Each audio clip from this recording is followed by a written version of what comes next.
Guys, naglalakad ako ngayon. Galing ako doon sa mama ng amo ko.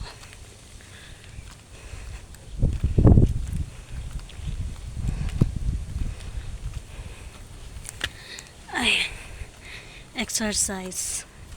Mainit, pero mahangin naman. Kaya okay lang maglakad.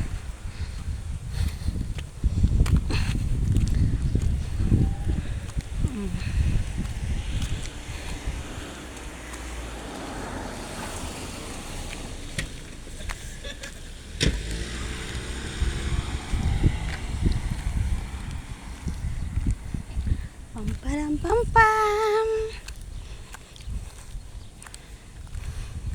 Yan yung guys yung kuryente.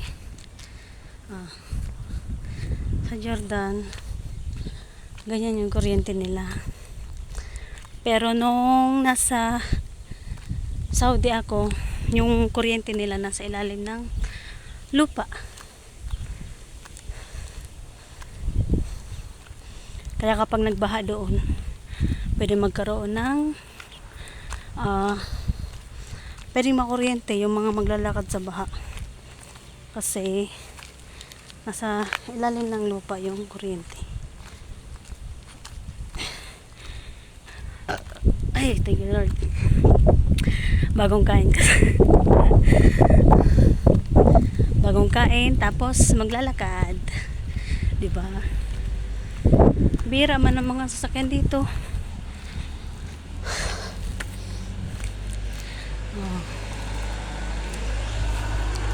Isa-isa sasakyan.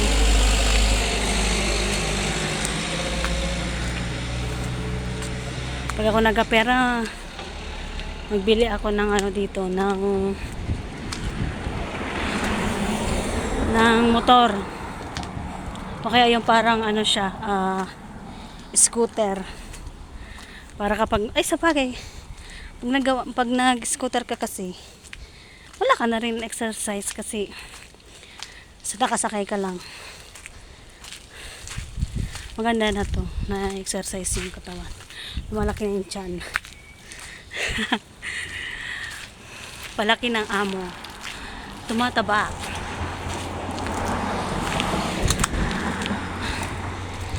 Malayo-layo pa yung pupuntahan ko, yung bahay namin. Nakikain lang kasi ako doon. Pero nagdala naman ako ng bahaon. Nagdala ako ng manok. Yung dinala kong manok, kakabili lang nung amo ko. Tapos doon ko na siya niluto. Tapos nag-sharon na lang ako. Nag-sharon na lang ako. Ngayon, magluluto kami. Ay, hindi pa sure. Pero baka magluto kami or doon na naman ulit kakain. Kasi uwi yung isa na kapatid. Doon daw kakain. Pero sabi ng amo ko baka daw magluto kami. Kaya not so sure. Kung saan man, okay lang naman. Wala namang problema.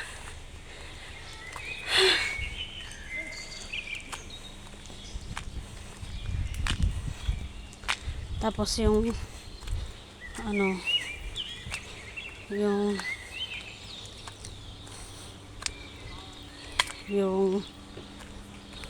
kasi kalimutan ko. May nakita kasi akong pogi. Puging itik. Mainit guys.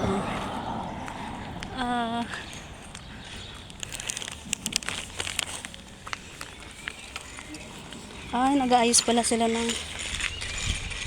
kalsada. Inaano nila yung kinakrak nila yung kalsada.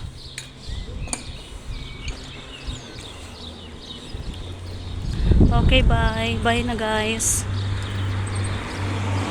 Ingat kayo lagi. Subscribe.